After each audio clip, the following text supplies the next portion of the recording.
Friends, स्वागत है आप सभी का आपकी अपनी यूट्यूब चैनल सक्सेस वे में।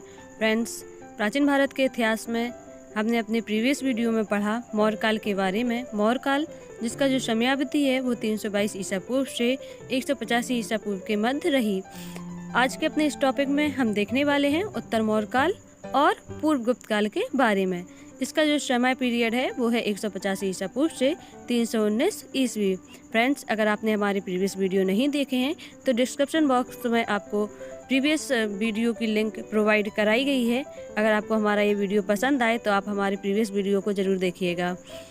आज के अपने इस टॉपिक में जो कि है उत्तर मौर्य काल और पूर्व गुप्त काल, इसमें भी हम लगभग 70 इम्पोर्टेंट क्वेश्चन को हल करने वाले हैं। तो फ्रेंड्स, चालू करते हैं हम अपना आज का वीडियो अपने पहले प्रश्न के साथ। हमारा पहला प्रश्न है, अंतिम मौर्य सम्राट बृहदत्त की हत्या कर किसने शुंग वंश की स्थापना 185 ईसा पूर्व में की? तो ये की पुष्यमित्र शुंग ने। नेक्स्ट क्वेश्चन है, पुष्यमित्र शुंग मौर्य सम्राट बृहदत्त की राजकीय सेना में किस पद पर आसीन था? तो जो पुष्यमित्र शुंग था वो बृहदत्त का सेनापति था। नेक्स्ट क्वेश्चन है, कर्ब या कार्ब वंश का संस्थापक कौन था? तो इसकी स्थापना की थी वसुदेव ने। नेक्स्ट क्वेश्चन हम फ्रेंड्स देखेंगे अपना,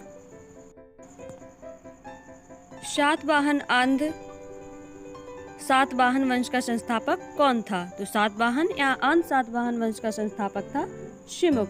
फ्रेंड, कौन था? शिमुक। सातवाहनों ने पहले स्थानीय अधिकारियों के रूप में काम किया था। तो जो सातवाहन थे वो मौर्यों के अधीन काम करते थे उनके। अब आगे हम देखेंगे, वह महानतम कुशाण नेता कौन था जो बौद्ध बन गया था? तो कनिष्क था, उसने बौद्ध धर्म को अपना लिया था। नेक्स्ट क्वेश्चन हम देखेंगे फ्रेंड्स, कुषाण काल के दौरान मूर्ति कला की गंधार शैली किसका मिश्रण थी? तो कुषाण काल के दौरान जो मूर्ति कला की गंधार शैली थी वो भारत ग्रीक यानी यूनानी शैली इसका मिश्रण थी।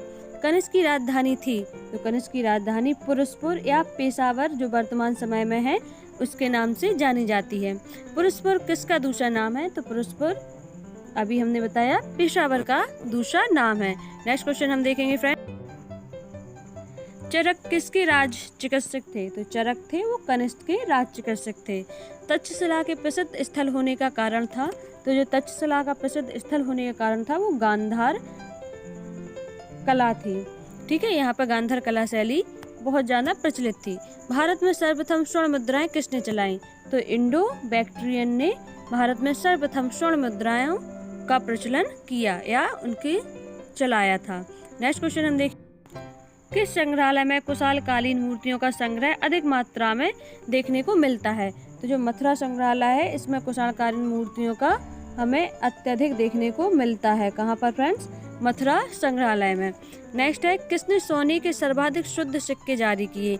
तो सोने के सर्वाधिक शुद्ध सिक्के कुषाणों ने चालू किए थे। सातवाहनों के समय मुद्रा सर्वाधिक किस धातु के बनी थी? तो सातवाहनों के समय शीशे की मुद्रा का प्रचलन था।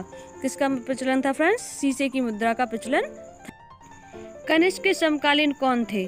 तो कनिष्क के जो समकालीन थे वो नागार्जुन थे, अश्वघोष थे और वसुमित्र थे। ये सब कनिष्क के दरबार में ही रहते थे। नेक्स्ट क्वेश्चन हम देखेंगे, किस वंश के शासकों ने ब्राह्मणों एवं बौद्ध भिक्षुओं को करमुक्त भूमि या गांव भूमि अनुदान देने की प्रथा आरंभ की? तो ये जो आरंभ की थी वो सातवाहनों ने की थी। इन्होंने ब्राह्मणों को भूमि दान देने की प्रथा का प्रचलन किया था। भारतीय रंगमंच में यवनिका यानी कि पर्दा का शुभारंभ किसने किया? तो यवनिका यानी पर्दे का प्रारंभ किया था यूनानियों में। फ्रेंड्स, आपने देखा है जब भी कोई नाटक का रंगमंच आयोजन किया जाता है तो उसमें पर्दा डाला जाता है। जब भी कोई नया कलाकार आने वाला होता है तो उस पर एक पर्दे का प्रचलन किया गया है। तो इसका जो प्रचलन है वो किया था यूनानियों ने, और इसे यूनानी भाषा में यवनिका कहा जाता है। क्या कहा जाता है फ्रेंड्स? यवनिका, जो कि हमारी हिंदी भाषा में पर्दे के रूप में प्रचलित है। नेक्स्ट क्वेश्चन हम देखेंगे फ्रेंड्स, भारतीयों के महान रेशम मार्ग किसने आरंभ किया था? तो जो महान रेशम मार्ग है जिसे सिल्क रूट भी कहा जाता है, कनिष्क ने चालू किया था। और ये रेशम मार्ग जो कि बाद में अंग्रेजों के समय के माध्यम से बहुत ज़्यादा व्यापार हुआ, तो ये कहाँ किसने चालू किया था? तो कनिष्क के समय में रेशम मार्ग का प्रारंभ हुआ था। किसने बड़े पैमाने पर स्वर्ण मुद्राएं सोने की मोहर चलाई? तो कुषाण शासकों ने सोने की सर्वाधिक मुद्राओं का प्रचलन करवाया।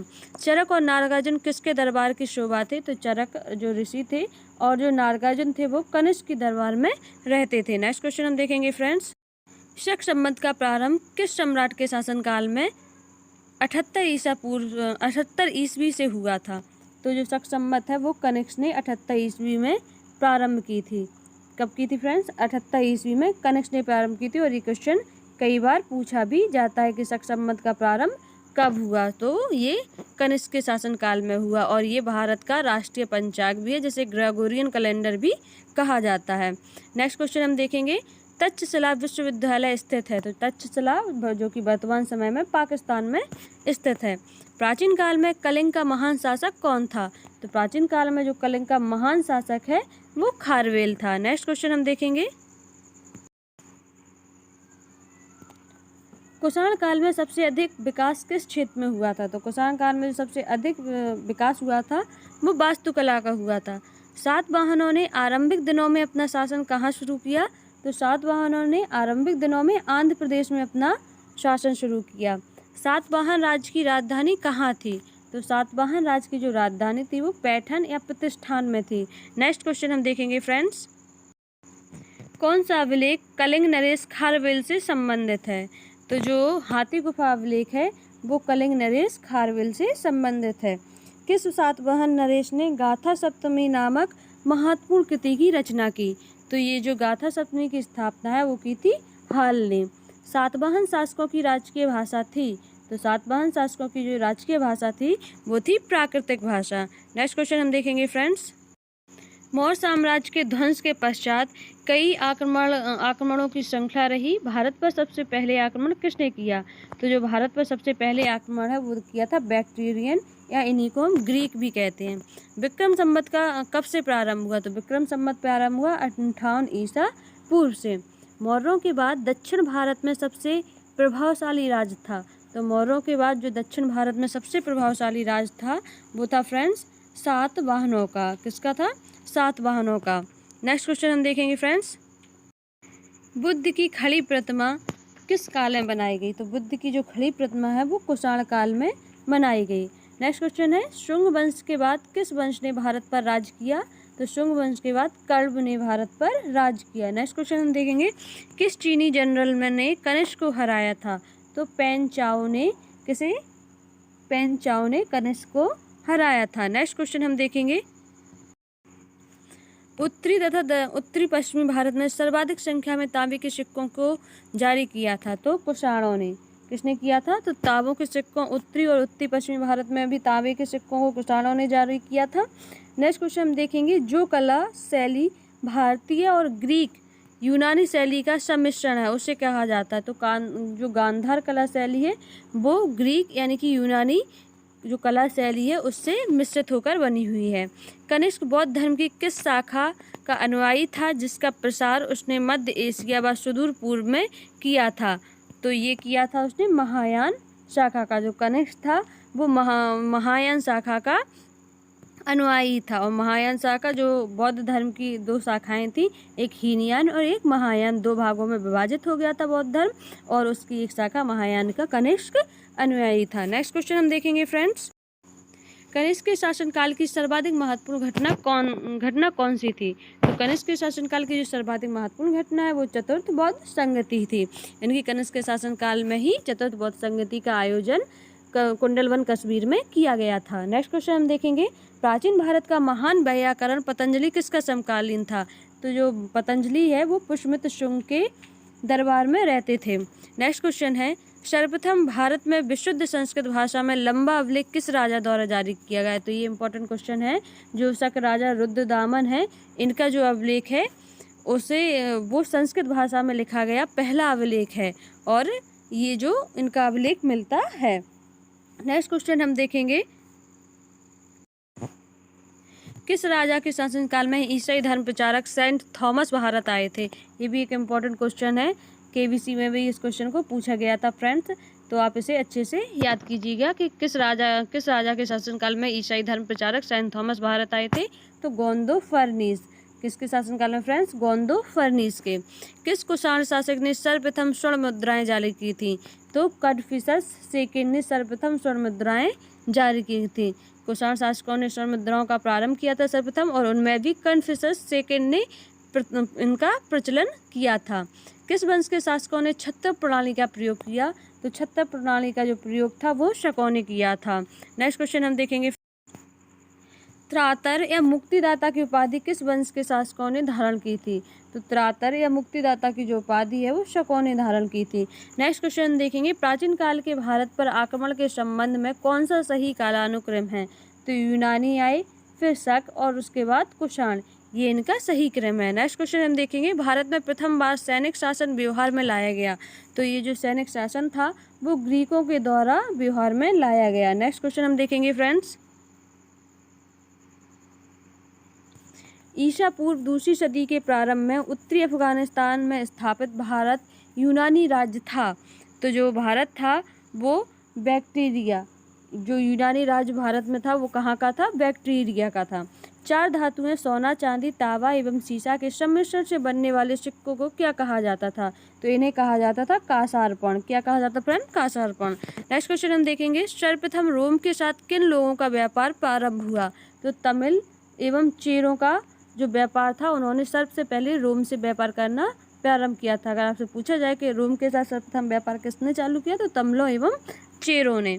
नेक्स्ट क्वेश्चन हम देखेंगे फ्रेंड्स, मौर्यकालीन प्रमुख बंदरगाह में कौन अशक्त है? तो जो कोचीन है वो मौर्यकालीन बंदरगाह के अंतर्गत नहीं आता है।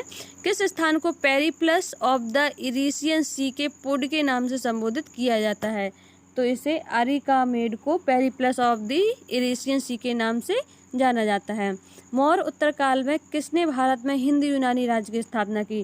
तो जो ड्रमेटियस था उसने भारत में हिंद यूनानी राज्य की स्थापना की थी। कब की थी? मौर्य उत्तर काल में।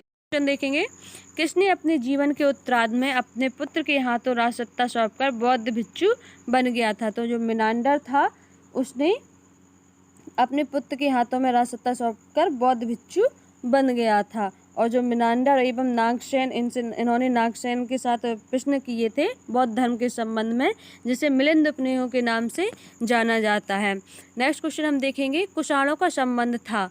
तो चीन की यूची जनजाति से। कुषाणों का संबंध किससे था? तो ये चीन की एक जनजाति थी और यूची वहीं से इनका संबंध था, यानी कि जो कुषाण थे वो चीन से भारत में आए थे। नेक्स्ट क्वेश्चन है, कौन कनिष्क के बौद्ध होने के लिए उत्तरदायी था? तो कनिष्क के बौद्ध होने के लिए उत्तरदायी था अश्वघोष।